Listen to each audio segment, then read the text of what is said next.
na may na-spot pala tayo dito mga paps na Raider FI na modern SB. Yung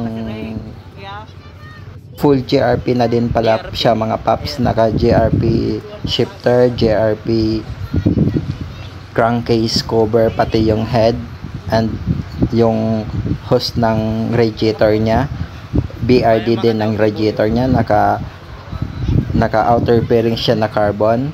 Tapos naka stage 6 na front shock.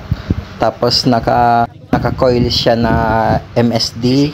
Naka manot CNC block din. Flat seat, JRP siyempre, pati yung naka CNC throttle body na siya, pati yung chassis niya JRP na din.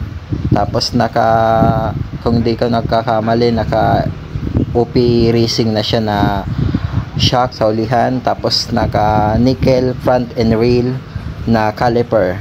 Tapos yung mga bolts mga paps, kung nakikita nyo, fully GR5 na siya, kaya napakasulit nito. Pati yung naka HYB na din siya na fuel regulator.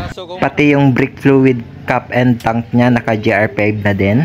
Ang brake master nya mga paps is Transpo na premium copy. At naka fully titanium na din siya na Jack Speed na pipe mga paps. Tapos naka titanium na din siya na radiator hose. Yan. At naka takey na din siya na brake disc sa front and rear. Napakasulit nito mga paps. Sa tingin ko mga paps, ito na yung sagad na non-pro category sa modern na Raider FI. At shoutout pala sa owner nito na 17 Sculpture Gen na co-admin ng Zone Partido. Napakasolidad ng build mo.